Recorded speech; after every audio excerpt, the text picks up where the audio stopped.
ठीक है, शुरू करते हैं। आज का टॉपिक है मेडिकल सर्जिकल में गैस्ट्राइटिस। जैसे कि अभी जो है वो गैस्ट्रो इंटेस्टाइनल सिस्टम की डिजीज हम लोग पढ़ रहे हैं। तो इसमें एक टॉपिक है आपका गैस्ट्राइटिस। तो गैस्ट्राइटिस को लेके अपन यहाँ पे डिस्कशन करेंगे। तो गैस्ट्राइटिस क्या होता है? Gastritis is an inflammation, irritation और erosion of the stomach mucosa. जो स्टमक होता है उसकी लाइनिंग में या इसकी वॉल पर या स्टमक म्यूकोसा की वॉल पर इरिटेशन या इन्फ्लामेशन होने की कंडीशंस को गैस्ट्राइटिस के नाम से कहते हैं। ठीक है। गैस्ट्राइट एक तो होता है स्टोमक, होल स्टोमक, वो अलग चीज हो गई।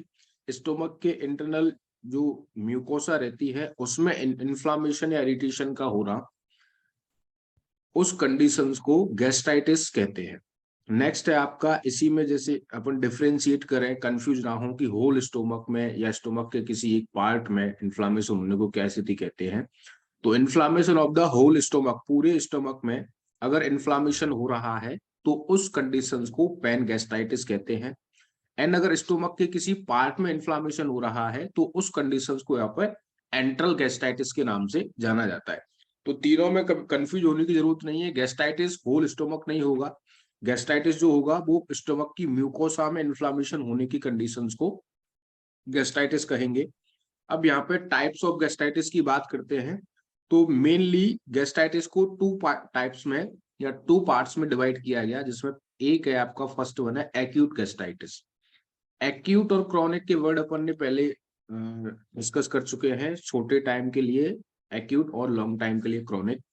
तो acute gastritis is a sudden inflammation of lining of stomach, अचानक से या एक शॉर्ट फॉर्म में स्टमक की म्यूकोसा में इन्फ्लामेशन होने की कंडीशंस को एक्यूट गैस्ट्राइटिस के नाम से जाना जाता है। ये इसको डिवाइड किया है acute superficial gastritis, acute erosive gastritis और acute gastric ulceration. Acute gastritis को तीन जगह यहाँ पे डिवाइड कर दिया गया है। दूसरा होता है आपका क्रॉनिक गैस्ट्राइटिस। क्रॉनिक गैस्ट्राइटिस में क्या है?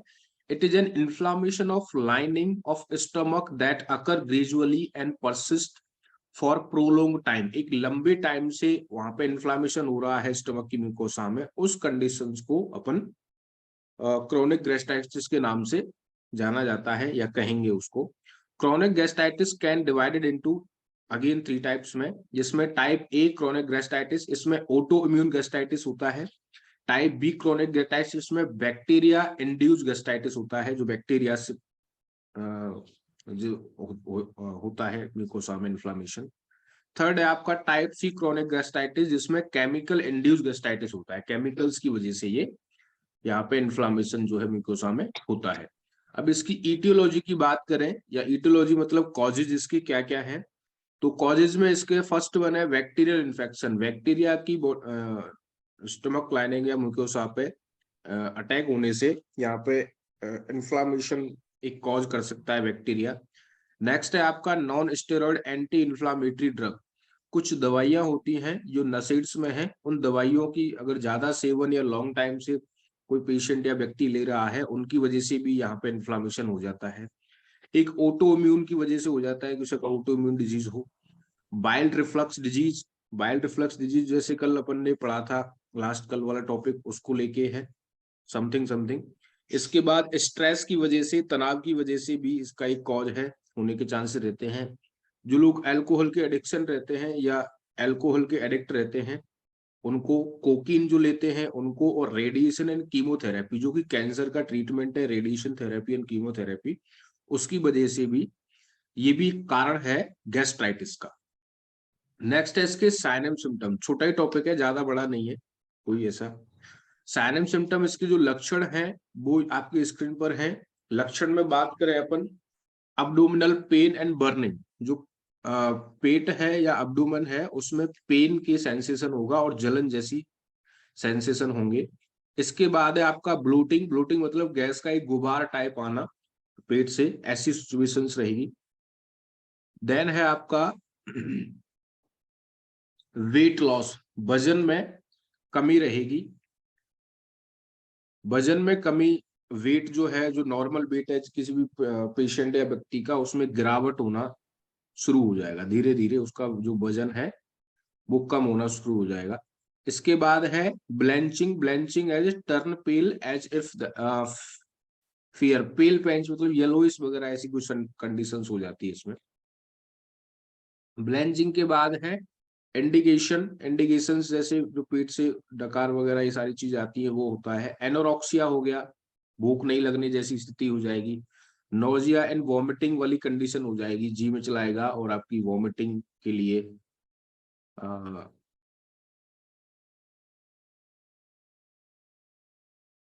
वॉमिटिंग जैसा मन करेगा, और हिकअप्स है जो हिचकी आएंगी। ये क्या है, आपके साइनम सिम्टम्स हैं गैस्ट्राइटिस के। नेक्स्ट अपन इसके चीज देखें, कंटिन्यू करें तो severe gastritis can lead to threatening symptoms include. अगर इसमें भी दो जैसे डिवाइड कर दिया गया है, बीमारी कोई भी किसी की 3 स्टेज होती है, माइल्ड, मॉडरेट और सीवियर। मतलब बीमारी का कम होना, फिर उससे थोड़ा सा ज्यादा होना, और फिर बहुत सीवियर स्थिति में या सीरियस स्थिति में होना, उसको सीवियर कहते हैं। तो severe gastritis can lead to life threatening symptoms include severe chest pain हो सकता है, फीलिंग फेंट और शॉर्ट ऑफ ब्रीथ हो सकता है, severe abdominal pain, sudden onset of bloody stool, vomiting, blood और बैक मटेरियल रिजेंबलिंग। मतलब क्या है, चेस्ट पेन होगा, शॉर्टनेस ऑफ ब्रीथ होगी, सीवियर abdominal पेन होगा, sudden onset of bloody stool, blood के साथ आ सकता है, वॉमिटिंग और ब्लैक मटेरियल रिजेंबलिंग कॉफी। ये वॉमिटिंग टाइप में ये ऐसे चीजें आपके हो सकती हैं।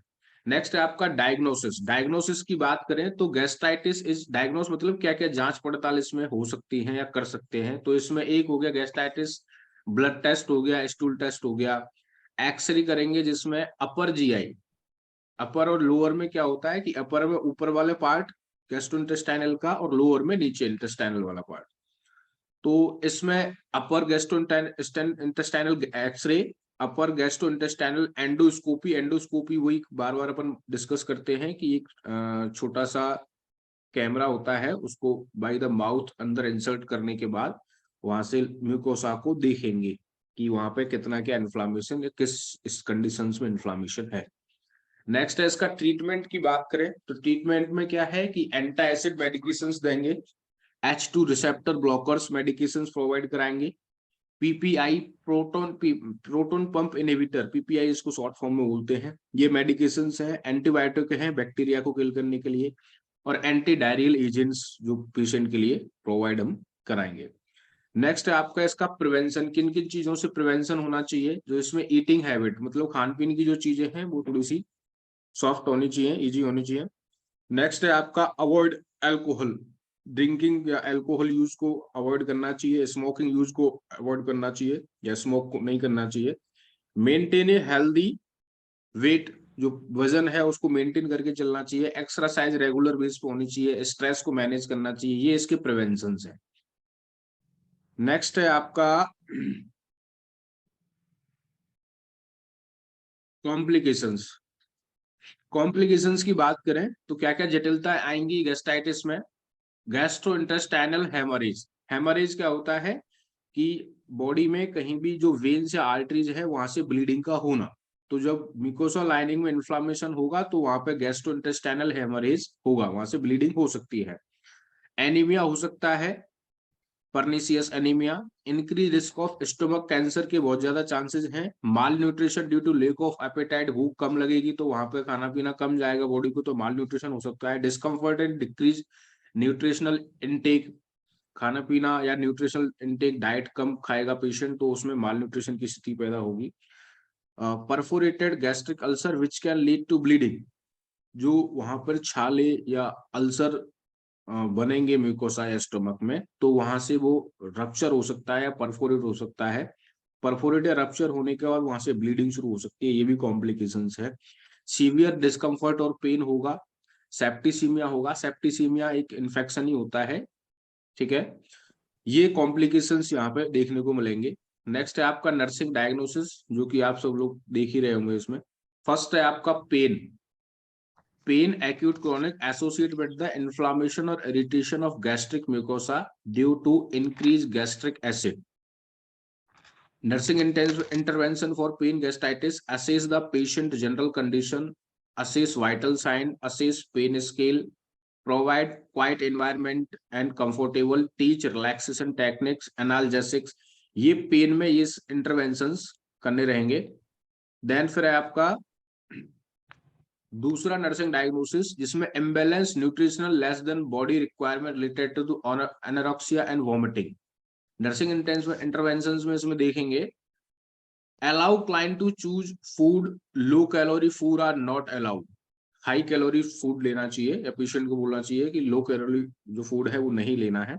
Specify the time to eat, एक फिक्स टाइम टेबल बना के दे दे पेशेंट को कि इस टाइम पर ये चीजें खानी है। Severe food and serve food and eating time limit, inform the client that if the food is not eaten during the time that time as been provided will be the replacement of the other feeding method। अगर वो time पे नहीं खा रहा है तो किसी भी तरीके से उसको पेशेंट को खाना खाने के लिए या कैलोरी डाइट के लिए एजुकेट करना है या बताना है, समझाना है। When food is not eaten, do not feeding through a tube। अगर खाना नहीं खा रहा है तो एनजी ट्यूब होता है, नेजोगैस्ट्रिक ट्यूब, उसके थ्रू खाना खाने के लिए उसको बोलना है। ठीक है, ये नर्सिंग डायग्नोसिस हो गए, ये दो ही हैं इसमें।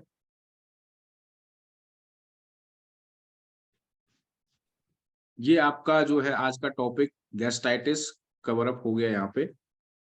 अभी तक आ रहे हैं यहाँ पे स्टूडेंट ज्वाइन करने के लिए, क्लास खत्म हो गई।